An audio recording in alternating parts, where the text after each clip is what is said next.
The marble floors of the Capitol echoed with the solemn click of shoes, a rhythm as old as the building itself. But that morning something disrupted the cadence, a tension so thick you could taste it in the air, like metal on the tongue before a storm. Outside, the sky roiled in gray thunder crawling low across Washington.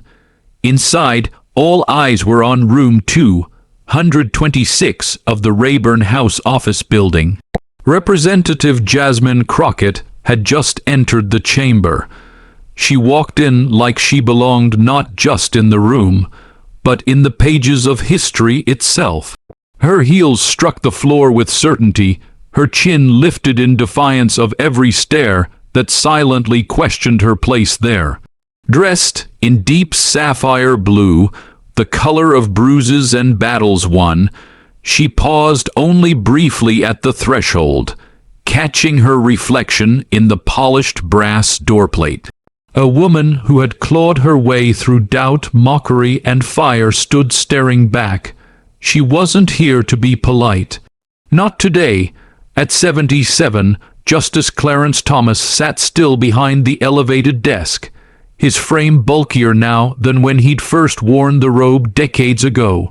Time had carved his face deeper, but his eyes, those deep, set, watchful eyes, were sharp as ever, honed by years of scrutiny and silence. He leaned slightly forward, elbows on the desk, fingers interlaced. The room was thick with anticipation, cameras blinking like artificial eyes in the dark. Everyone could sense what was about to happen, but no one was ready. The hearing had been scheduled under the guise of constitutional review, an annual ritual where members of Congress debated judicial overreach and accountability. But it had turned personal long before the gavel fell. Whispers had swirled for weeks. Thomas had grown agitated over what he described as a loss of respect for the sanctity of tradition, particularly aimed at younger, more progressive black lawmakers. In private, he'd checked her more than once. And now, with all the weight of his station and decades on the bench, he looked straight at her. "Young lady," he began, voice gravelly and composed, "you wear your defiance like armor, but don't mistake showmanship for statesmanship. Your conduct, your tone, it disrespects the very traditions that gave you path." The air in the room tightened. There was no sound, only the barely audible inhale of the reporters poised at their laptops, and the hum of fluorescent lights overhead. Jasmine didn't move at first, then she stood slowly, eyes never leaving his. "I am the tradition," she said.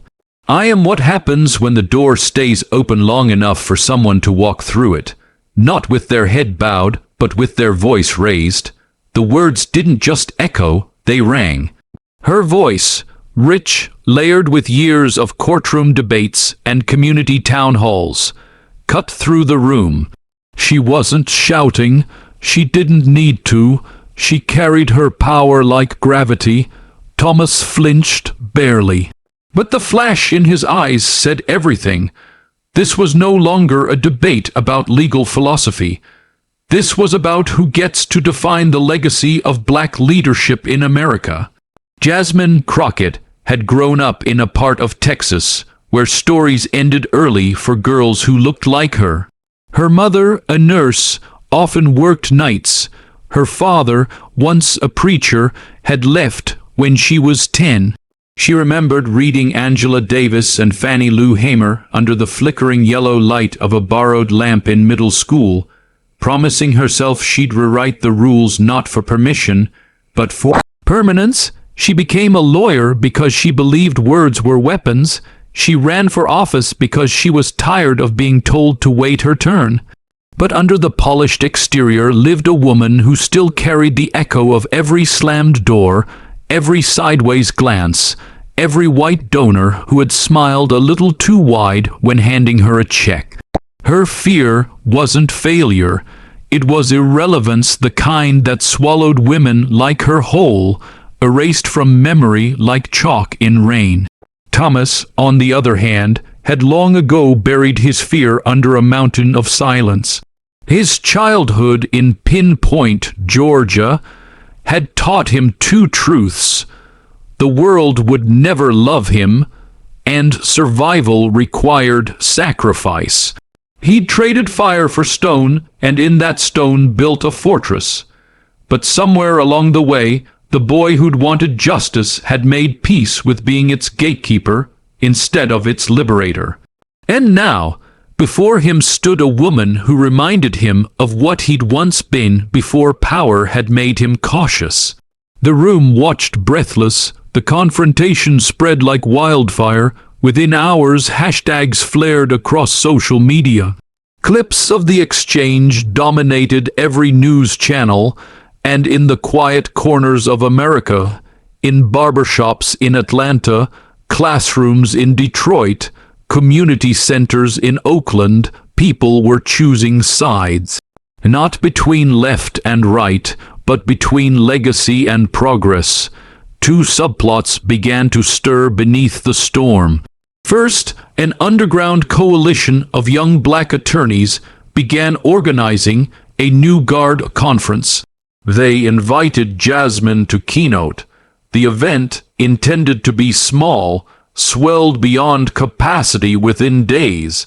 They saw her not as disrespectful, but as a new mold, someone unafraid to break what no longer served.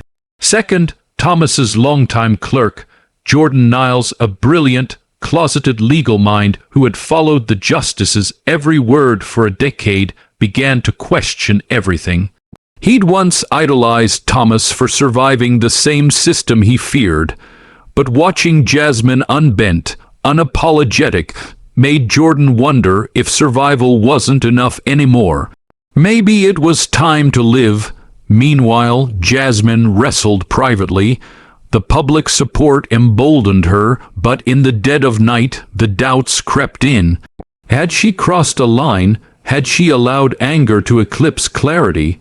She thought of her late grandmother, who once said, "Even when you light a fire, remember not to burn down your own house."